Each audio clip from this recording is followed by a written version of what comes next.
Halo, assalamualaikum warahmatullahi wabarakatuh. Jumpa lagi bersama Mbok Jar. Kali ini Mbok Jar ada di samping dapur ya. Ini tempat favorit Mbok Jar kalau misalnya habis jualan lagi santai-santai, Mbok Jar duduk di sini karena langsung menghadap ke kebun dan Mbok Jar suka sekali sama tanaman. Jadi misalnya Mbok Jar bersantai pasti duduk di sini. Nah, ini di depan Mbok Jar sambil menikmati kentang hitam ya sobat Mbok Jar. Mungkin sebagian sobat Mbok Jar belum tahu makanan apakah ini kentang hitam. Nah, ini Mbok Jar jelasin ya sedikit. Ini makanan kampung dan Mbok Jar suka sekali menikmati cemilan ini.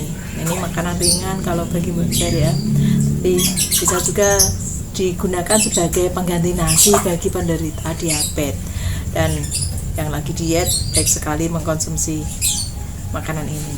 Nah, mentahnya seperti ini sobat Mbok Jar. Nah, ini mentahnya ya. Nah, ini mentahnya kayak gini. Setelah direbus seperti ini, dan tapi direbusnya ini ada dua cara ya sobat Mbok Jar. Ada yang original dan ada juga yang dikasih tips rahasia. Nah, Mbok Jar ingin membagikan tutorial gimana caranya merebus kentang hitam yang mentahnya kecoklatan gini dan setelah matang bisa hitam kayak gini. Pasti ada rahasianya dan ada tipsnya.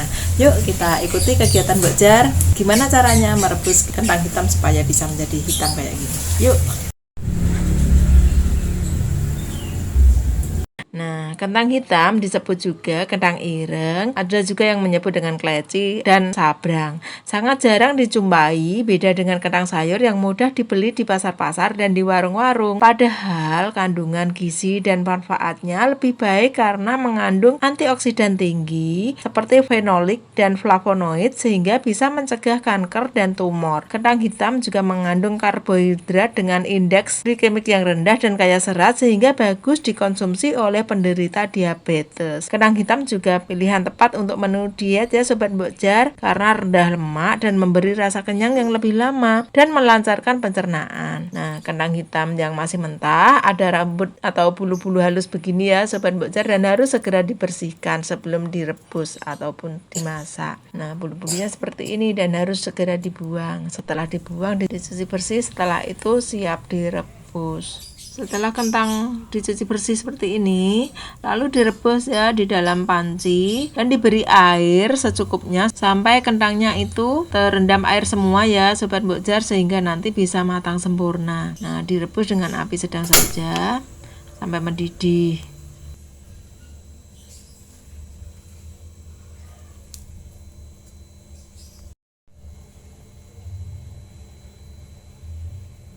Nah, ini dari luar tutup kaca tampak sudah gelembung-gelembung air, tandanya sudah mendidih ya sobat Mbok Jar. Dan kalau direbus manual seperti ini nanti hasil kentangnya itu akan kecoklatan ya, nggak hitam ya. Dan biasanya Mbok Jar menambahkan air kapur sirih agar nanti rebusan kentangnya itu bisa hitam. Dan manfaat air kapur sirih nantinya itu juga menetralisir kadar racun dalam kentang sehingga aman dikonsumsi bagi kita yang alergi terhadap kentang ya. Ini Mbok Jar udah menyiapkan air sirih yang sudah diendapkan sehingga bening dan siap ditambahkan ke dalam panci ya.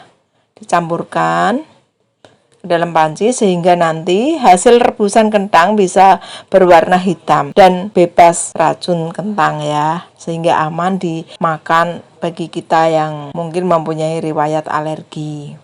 Ditutup kembali sehingga kentang nanti benar-benar bisa masak sempurna. Kita memerlukan waktu 10 menit agar kentangnya benar-benar masak dan kita menunggu kembali ya. Biasanya kentang hitam dijumpai tidak bisa setiap waktu ya sobat Mbok Jar, biasanya di awal musim kemarau sampai awal musim penghujan. Biasanya cuma 2 bulan sih ada kentang di pasar-pasar, habis itu sudah nggak ada lagi kentang hitam dan kita bisa menunggu musim kentang berikutnya. Beda sama kentang sayur yang bisa dijumpai setiap saat ya pemirsa, karena kentang hitam ini sama halnya gembili atau uwi cuman ada di bulan-bulan tertentu saja dan tidak bisa dijumpai setiap saat. Nah, ini airnya sudah mendidih kembali ya, tandanya kentang hitam mulai masak dan kita bisa siap-siap untuk mengangkatnya. Ini bisa dicek ya, warnanya sudah berubah apa belum, dan tampaknya sudah berubah. Kalau masih dalam air gini memang belum terlihat hitam bener ya, tapi nanti kalau ditiriskan dan sudah dibilas dengan air nanti akan tampak hitam. Ini harus ditiriskan ya Sobat Mbokjar, dan nanti harus segera dibilas dengan air supaya kadar air kapur sirihnya bisa hilang dan bersih begitu ya Sobat Mbokjar. Kebul-kebul, nah uapnya enak banget deh ini, baunya harum, khas aroma kentang hitam.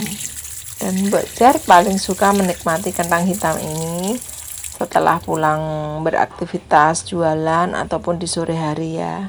Ini kentang hitam yang direbus tanpa dikasih air kapur sirih, yang jadinya kayak gini. Dan yang ini yang direbus dengan dikasih air kapur sirih jadinya seperti ini. Beda ya Sobat Mbokjar, kalau Mbokjar lebih suka yang dikasih air kapur sirih. Selain udah bebas racun kentang, juga nanti kentangnya ini sedikit lebih awet ya. Bisa tahan, misalnya merebus hari ini, besok itu belum basi. Bisa 2 hari ya. Tapi kalau misalnya tanpa dikasih air kapur sirih, kentangnya akan cepat basi. Begitu, karena air kapur sirih itu pengawet alami. Dan ini Mbokjar siap menikmati kentang hitamnya. Dan kentang hitam ini rasanya enak banget, Mbokjar suka. Biarpun kulitnya hitam, tapi dalamnya masih tetap putih ya. Enak banget deh pokoknya. Siapa yang penasaran boleh dicoba.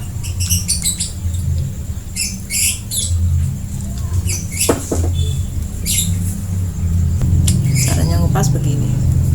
Dan Mbokjar biasa merebus kentang ini tanpa dikupas terlebih dahulu ya, direbus bersama kulit-kulitnya. Gampang ngupasnya ya, kayak gini kulitnya, bisa dibuang. Dan kentang ini cocok dinikmati di sore hari bersama minum teh ataupun secangkir kopi.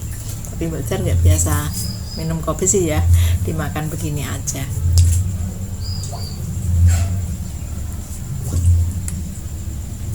Nah, demikian tadi tutorial Mbokjar gimana caranya merebus kentang hitam dan manfaat apa saja yang terkandung di dalam kentang hitam ini ya. Semoga tayangan tadi bermanfaat. Silakan like, share, dan subscribe bila tayangan Mbokjar bermanfaat. Wassalamualaikum warahmatullahi wabarakatuh. Dadah.